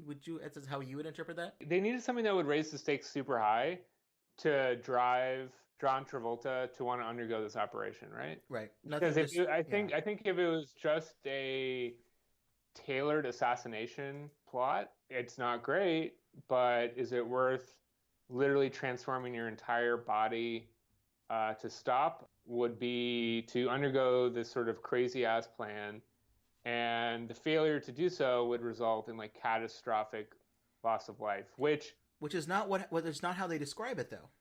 They describe it as worse than Gulf War syndrome. What does that even mean? So here's how I see this. And this is really not to take away anything from the people who really suffer from this very mysterious illness, but it's a much lower impact than, say, millions dead from VX or anthrax or something like that. Gulf War syndrome, and this is how it's described in medical journals and medical circles, it's a cluster of medically unexplained chronic symptoms: fatigue, headaches, joint pain, indigestion, insomnia, dizziness, respiratory disorders, and memory problems. And then there's some clusters of lethal tumors, but it's a much lower level compared to some of these other symptoms. And the causes are really uncertain. There's different explanations. People say it was a side effect from the use of depleted uranium rounds in the Gulf War. It was attacks by or accidental detonations of sarin gas stockpiles, exposure to pesticides, or burning open pit oil wells or open pit fires. Overzealous vaccinations gets described as one of the reasons, or some people just say it's a advanced version of PTSD or some kind of psychological factor. Gulf War syndrome isn't everyone that was involved in the Gulf War passing away due to VX gas or some kind of other illness, which is why I think Gulf War syndrome in 1990, when did this come out, 97, was just in the buzzword. People knew about it. They heard about it in the news. It was just sloppy writing. Yeah, it's something people recognize and they're like, oh, I know that. But if they read about what it was, gosh, really not the thing you worry about when a VX gas or some sort of bioweapon goes off. You have other concerns. Here's my hypothesis. This gets back to what you just said about originally this movie was supposed to be set in the future. Mm-hmm. I think they didn't change this one aspect. So in the future, anything could be possible, man. You could have a chem bio agent, I guess. Who knows? Who knows? Whatever. Maybe it was like some sort of hallucinogen that would cause people to freak out and kill their neighbors or something, which I think is the plot of an upcoming bioweapon Nic Cage movie called, I think it's Mom and Dad or Dad and Mom. Maybe that's what it could have been. But then when they brought it back to the past, there was like, oh, well, fine, we'll call it a bio-nerve agent. The people will eat that up. I think probably Occam's razor, like the simplest explanation is that this movie is arguably, I think, one of the best movies of the four that we were discussing. Absolutely. Arguably one of Nic Cage's best action movies of all time. Thanks not only to the kind of deft touch of Wu and some of the really interesting stylistic moves, which kind of in retrospect can kind of seem a bit campy, but they're still pretty cool, and they were pretty revolutionary and pushed the field forward at the time. But I think the simplest explanation is, look, a chem bio weapon sounds cool. Yeah. It's a cool movie. They had a lot of interesting touches. That kind of supermax prison in the middle of nowhere, that's such a super badass set piece. Something like a chem bio weapon, it doesn't make any sense really from kind of a capability strategy perspective, the realm that we deal in, but like from the perspective of this movie, it's a cool motivating factor at the beginning. It's a lot cooler to be undergoing a face-off operation to prevent a chem bioweapon than it is to prevent like some like package bomb being delivered to Supreme Court justice. Right, some sort of conventional weapon.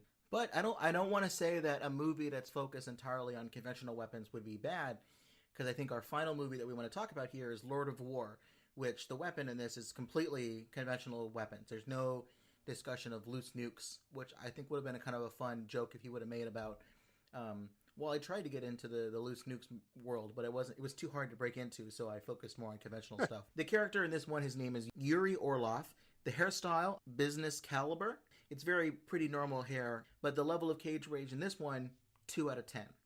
He's very calm for pretty much. There's one moment where he yells at this dictator in Liberia. I think beyond that, I would say it's pretty calm. Would you agree?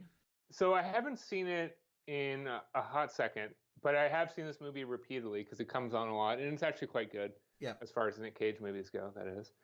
Is he really super calm the entire time? I think his general demeanor is this nihilistic, I'm doing this for business purposes or to fulfill some sort of need. He's a dispassionate business person pretty much throughout the entirety of the movie. His brother, played by Jared Leto, is more of the wild yeller, more energetic person.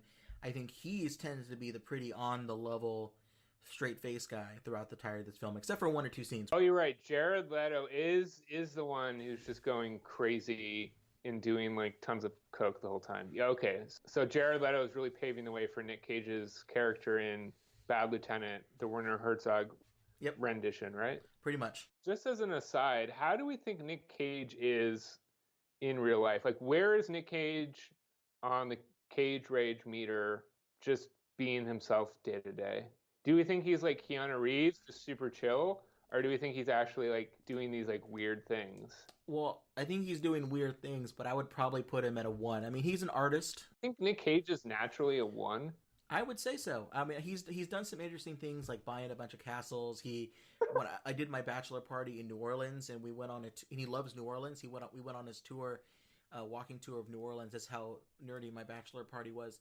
And we went to this old cemetery, open air cemetery, because New Orleans you can't bury anybody because the water level is too high. So if you buried somebody, it would float away. These old cemeteries where it's above ground, and Nic Cage bought a giant pyramid-looking thing in the middle of this very old-style cemetery, and there's just this pyramid. You can look up on the internet, and it's the Nic Cage pyramid about where he thinks he's going to pass away at some point and get buried. I think he does things like that. Wait, is this like national treasure, Nic Cage, or this is real? I mean, this is real life stuff, man. So I think that's what Nic Cage gets into, but I don't think he's going around yelling at people, looking for rockets on a day-to-day basis. I would say his cage rage is the 1. I think he's a normal. He's an artist, weird kind of guy, which is totally cool. All right. Well, I'm gonna do some research, and I'm gonna prove you wrong. I think Nic Cage naturally is like a 6 or 7. Oh, interesting. Yeah, that's my hypothesis. Anyway, our next episode we'll go into in-depth documentaries on Cage. So Lord of War came out in 2005. Interesting timing. Whereas some of the previous movies, The Rock and Face Off, really focused on the kind of in vogue threat of non-state actors getting access to chem bio or loose nukes. Mm-hmm. Lord of War took a turn towards small arms. And in particular, I think it kind of picked up on what was in the early 2000s the more proximate issue, which was ethnic conflict. Especially in the developing world. So Nic Cage really kind of rides these threats to international security in very odd ways. His character is based on an amalgamation of different real-life gun runners. Some people, they describe it as Russian gun runner Victor Bout. So it seems like this movie, in a way, is aiming for an incredible amount of authenticity to the point where Amnesty International endorsed the film officially as highlighting arms trafficking by the international arms industry. So that there is this sense of we're trying to ground this in as best we can in some sort of real life situation. Even some of the characters, like there's this dictator who's based on Charles Taylor in Liberia. Right. There's even like this Oliver North type character, selling arms in Iran-Contra. So they're trying to make it more realistic, and including the things you mentioned, this ethnic conflicts in Africa, in other parts of the world, basically, most of it takes place in the 90s. Yeah, in 2005, that's when a lot of these issues were coming to the fore. Specifically, around that time, that's when in the United States, especially the general public, was really grappling with the ramifications of failing to come to the aid of the Rwandans during the genocide in '94. There's a lot of attention being paid to that because of Darfur unfolding at the time. So, I mean, this movie kind of really dropped at this key moment in which a lot of the focus in terms of international security was on civil war, the kind of impact of these sort of weapons, rather than the more kind of visceral threat of like glowing green VX balls or loose nukes that's pretty prevalent a lot in movies in the 90s. Let me just read the one sentence plot description from IMDb, which really just sums it up. An arms dealer confronts the morality of his work as he is being chased by an Interpol agent. Yep, and the Interpol agent is played by Ethan Hawke. I think he's pretty good in this film. You get this sense of Yuri Orlov, played by Nic Cage, and he's got a brother who's very, I think his name is Vitaly in the movie. The brother is more reluctant to get involved in this. Like, he has more of a sense of morality about selling weapons, not just selling weapons, but who you sell them to and what they would be used for. Nicolas Cage is very much, hey, I sell the weapon, I'm not responsible for how it's used. There's this amazing opening montage where it's a combination of CGI and kind of point of view of a single bullet being made, and you see it from while it's on this assembly line being stamped and molded and attached to the actual gunpowder and the shell and everything, and it gets put into a box. It gets sent to the Soviet Union and then gets sent to, I think, somewhere in Liberia, and then it gets fired, and then kills a kid in the middle of this conflict. I think that's one of the most powerful opening montages to a film and really sets the tone for what this movie is about. And there's this running commentary about the Cold War stayed cold. There wasn't a direct U.S.-Russian conflict. But at the end of the day, these weapons, I think he makes this joke like, I'm going to let them see action. The most sophisticated fighting machines, built for a war with America that never happened. Thanks to me, they'd finally get to fire a shot in anger. And he's mostly just a transactional business guy. He seems like Yuri found his way in the sense of selling these things, as opposed to what he formerly was, which was like a restaurant owner, and he wasn't too happy with that particular part of his life. Yeah. But I think the Interpol agent story is fascinating because there's this cat and mouse game, and I would say the theme of this movie, you want to connect it back to the WMD side, and I would love to get your reaction to this because it really confronts, as people who work in the WMD field, mostly nuclear and on a day-to-day basis, it really confronts this. The Interpol agent, Jack Valentine is his name, talks to Yuri and says, "Why are we playing games? You traffic arms. Trade. Trade, traffic. You get rich by giving the poorest people on the planet the means to continue killing each other. Do you know why I do what I do? I mean, there are more prestigious assignments. Keeping track of nuclear arsenals, you'd think that more critical to world security, but it's not. No, 9 out of 10 war victims today are killed with assault rifles and small arms, like yours. Those nuclear missiles, they sit in their silos. Your AK-47, that is the real weapon of mass destruction." And it gets at this point that we are, largely the media or maybe people in the policy world are focused on weapons of mass destruction because of the, whatever reason it happens to be, this large impact. Maybe it's more in the news, but on a day-to-day basis, it's small arms that are causing these conflicts. I don't know. I thought that was a fascinating little piece to it that you don't really get in a lot of films. So I don't know if you have any reactions. If you heard this argument, people making it to you maybe in your career. I certainly have. Yeah, no, it's an interesting question. So a few points. First, heard from someone who used to work on the Hill that this issue actually came to the fore. I forget what exact year this was, but there was basically a discussion about how one goes about defining the term weapons of mass destruction. Mm-hmm. This is probably a well-known story to most, but at some point, the way that it was being defined, it could conceivably apply to small arms and guns in particular. And of course, given the Second Amendment, there were some concerns that this could be used to describe privately owned guns domestically in the U.S. How one goes about defining the term weapons of mass destruction, you could certainly include these sort of weapon systems as well. So nowhere is this more prevalent than in the discussion today that's heated up in the wake of numerous mass shootings in the U.S. about how one goes about defining the nature of this threat from these systems. Second, from a more kind of theoretic and strategic perspective, as you know, there's this well-known logic of the stability-instability paradox. So I think this is not only kind of a post-Cold War issue in which, as the kind of specter of nuclear weapons receded, one focuses more on kind of these underlying conflicts that are being waged with small arms. But I mean, look, this was an issue that was prevalent during the Cold War as well. Mm-hmm. You know, there was heavy focus on the existential threat of civilization-ending weapons being pointed at each other throughout the Cold War. But, you know, one of the propositions is that because if you have stability at that strategic level, this essentially opens up room at the conventional and subconventional level to wage proxy conflict and other sorts of provocations. Things like Vietnam. We've also seen it to a degree in South Asia with India and Pakistan, about whether that logic applies to Pakistan's acquisition of nuclear weapons as essentially providing them cover to conduct subconventional operations with groups that they can plausibly deny they don't have affiliation with. This issue, I think, has always been there. And I guess maybe the question is, why was this so much more prevalent in the late 90s and into the early 2000s? Was it because of the focus on some of these atrocities that were being committed and just this wave of civil war, whether it was in Bosnia, Kosovo, or in parts of Africa? What do you think? Do you think it's because there were some of these conflicts being waged that all of a sudden we were paying attention to and looking at in a different light now that there wasn't this kind of superpower context?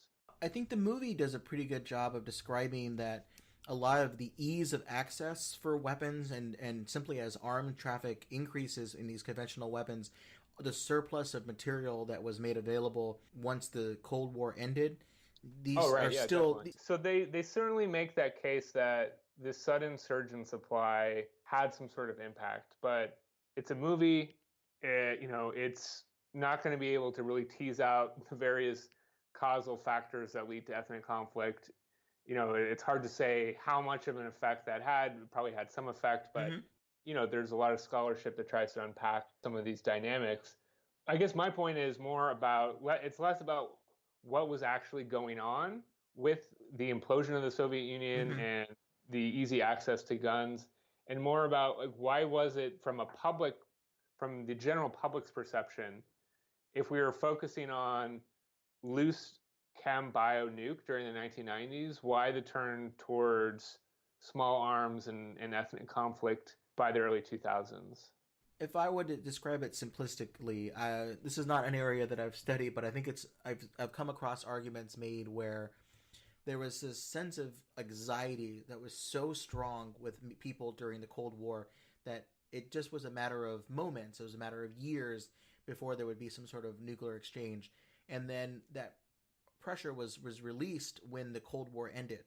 So there's a sense of, there's some problems in terms of loose material, but for a while there was this idea of a peace dividend, an idea that we could start to pull back the number of military deployments, and we're okay. And then as we now start to worry about these conflicts that I think come up because of the fact that there wasn't this bipolar world anymore, where there was two superpowers that could essentially put their thumb down on maybe ethnic rivalries because the way the world was drawn up. When you take that away, then it's now a question of, well, will the U.S. as the sole superpower be a police officer in ethnic conflicts? And there was not necessarily that stomach after all of the Cold War. We thought now we'd be able to move on to more domestic focused things. I would maybe push back a little bit on the idea that where you described it as this focus now on ethnic conflicts. I think the debate in people in the United States, at least, was we're not focusing on these ethnic conflicts.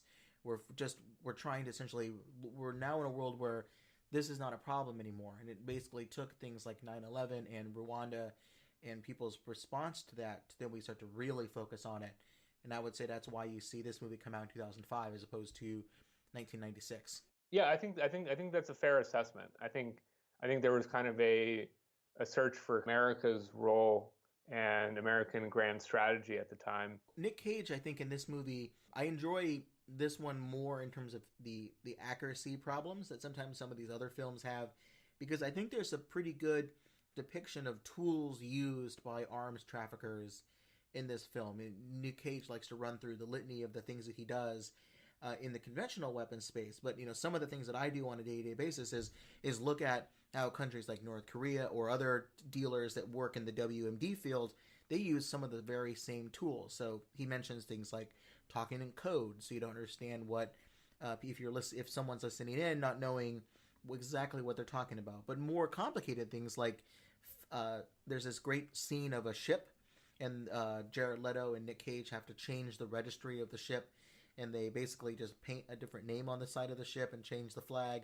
Well, I think that's very simple, and there's more complicated things you need to do to make that work. But some of the things like shipping registries, where a North Korean vessel, for example, will register as their ship involving, say, in Malaysia, and they'll change out the crew, but most of it's still involving large North Korean crew, and these no longer look like North Korean ships, which are under sanction. They look like a Malaysian ship. False flags on ships. All these things are tools. It's gotten to the point where it happens so frequently that people are getting a little bit better at recognizing when a ship is actually a North Korean ship or someone else, that we see more of these ship-to-ship transfers. Ships don't actually go into port. They just go up to another vessel and just transfer their goods there and then move on to North Korea or to an export group. You see more of those things. Nic Cage mentions making deals complicated and trade deals very convoluted.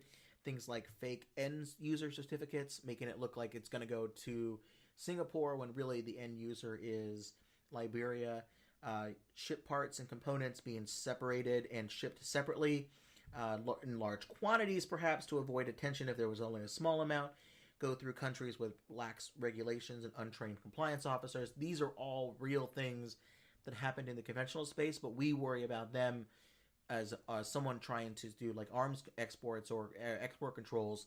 All of these things. Yeah, no, absolutely. That's actually a good point. It happens very quickly. There's even a fun mention of Nuke stuff that says he changed the shipping container labels to farm equipment or quote-unquote radioactive waste, and no one wants to deal with that. Yeah.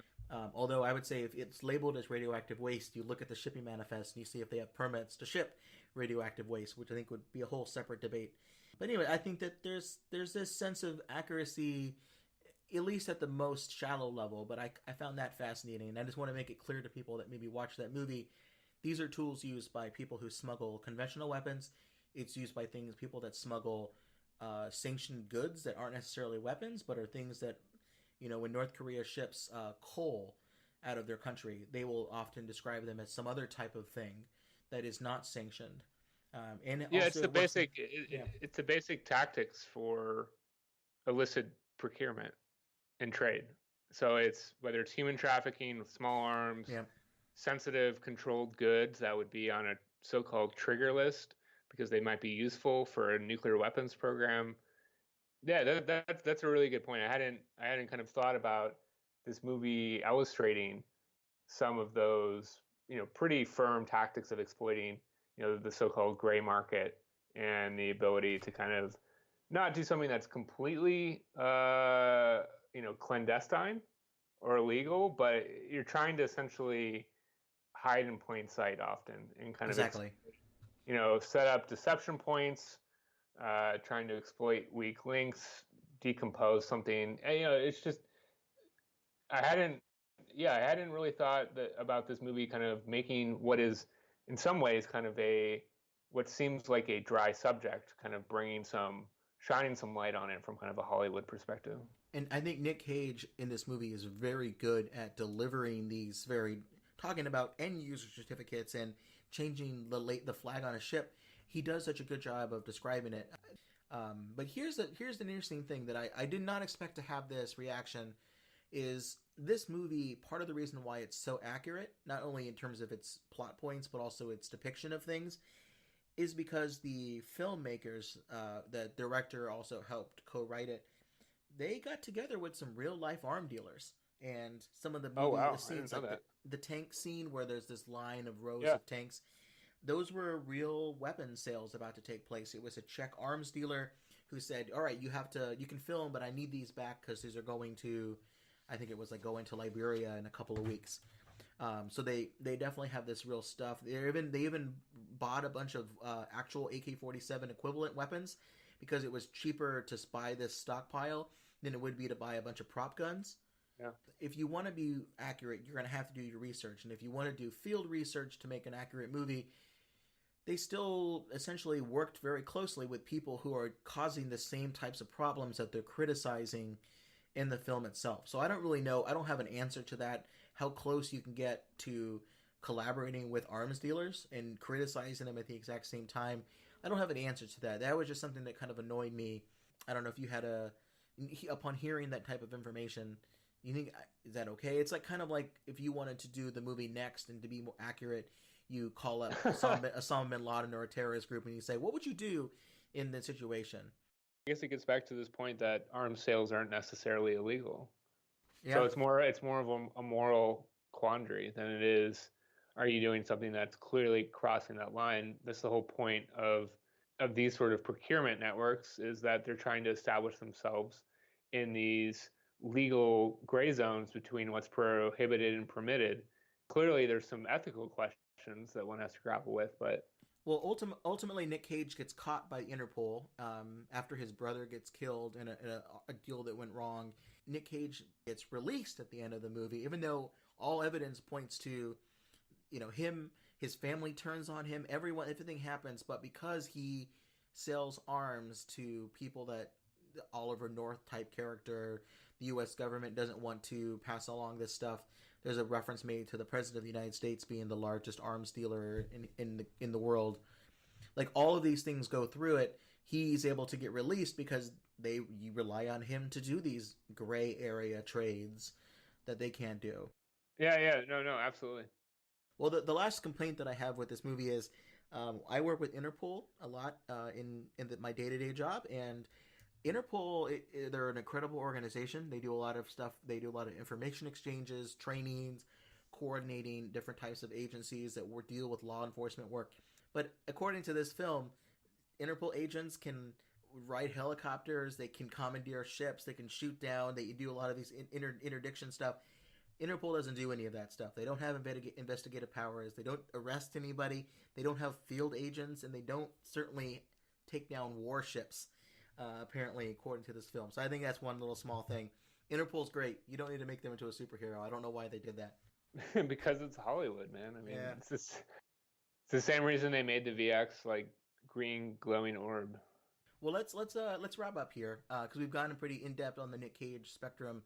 Concluding thoughts. What would you say kind of ties all of these various films together? What things are done better in some of the movies, what they're not done well in others? I think we can now kind of have this kind of wider conversation. With the exception of Lord of War, the use of chem, bio, nuclear is essentially it's just kind of a plot driver. I mean, they're not actually. I think some of the other movies that the Supercritical podcast has looked at, I've heard of that one, actually try to delve into some more of the realistic implications or the causes thereof of these weapon systems being available. And so if you think of something like The Peacemaker, I mean, that really did try and delve more into kind of like why a terrorist group might seek these weapons, how they would go about acquiring them, what some of the various motivations of like third-party brokers were that were trying to sell weapons, etc. And same with the other kind of big 90s nuke movie, Sum of All Fears. So with the interesting thing about the Nic Cage movies is that it's like the WMD in it, it's just kind of like a sideshow. Why he goes from point A to point B as opposed to... It ratchets up the stakes of like the arena that Nic Cage is operating in. It gets it to the level where like Nic Cage can really transform and shine into his best, you know. Without the WMD, the stakes just aren't there for this kind of 90s style action movie.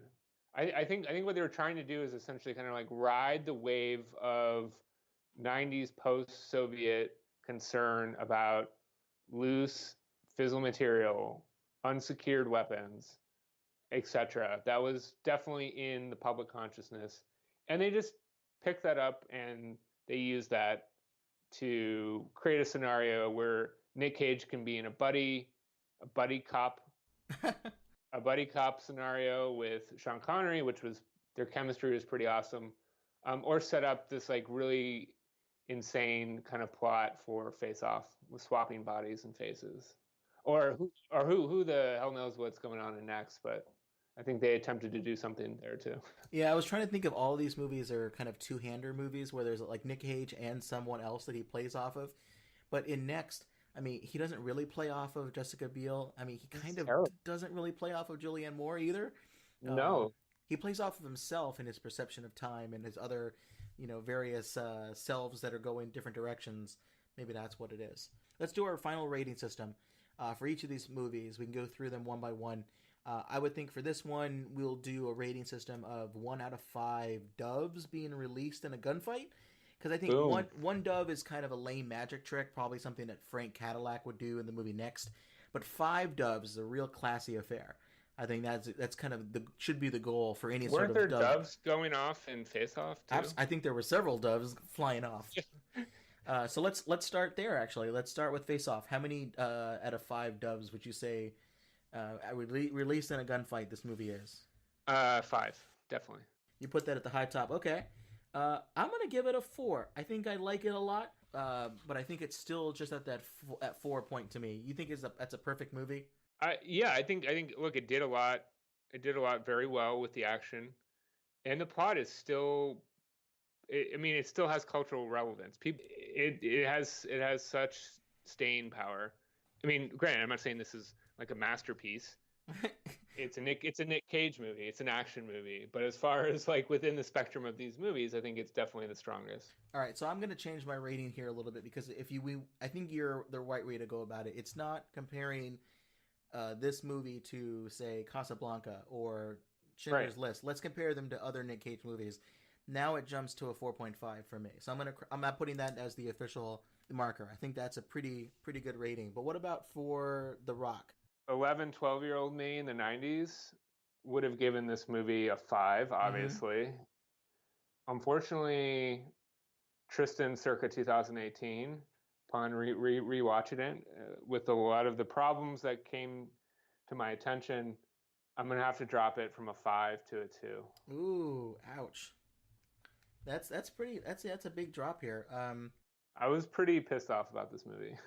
So as I recognize the concerns you have being legitimate, I think upon a rewatch for me, enough of the other stuff is so good, I still put this one out of 4. Fair enough. But let's go Lord of War. We both kind of like that one. What would you give that one? I give it a solid 4. I would too. I was surprised how much I enjoyed rewatching that movie because it is a little bit, it's dry. It's very difficult subject to kind of get through. But I remember Joel, who people may know from the Super Critical podcast, he had this movie poster up on his wall, and I always loved it because it was like Nic Cage's face, but it was made up by a bunch of different bullets. Oh yeah, yeah. That was cool. So this movie sets the tone at the beginning with that great opening scene, and it just keeps it going through. And it's one of those films you watch it. If you're enjoying the movie at the end and you're like, that's great, and you're not really thinking through some of the major moral questions, you're not watching that movie right. I think it's probably one of the better overall movies if you're comparing it beyond Nic Cage movies. Yep. But not one of the better Nic Cage movies or movies in general. Next, I give that a 1. It's the worst movie I've seen for any sort of podcast, and I highly don't recommend anyone to see it. Yeah, it should not be watched by anyone. I give it a 0. There were no doves going off. The doves that flew during the Seoul Olympics, that flew up onto the Olympic torch and then got burned when the torch went off, those number of doves. Yeah. I struggle to say. I tried to watch Ghost Rider on a plane back from Europe. Mm-hmm. I was like, it was towards the end of my flight. I got my work done. There was nothing for me to really do except kill time. And I have a general rule of not watching good movies on planes.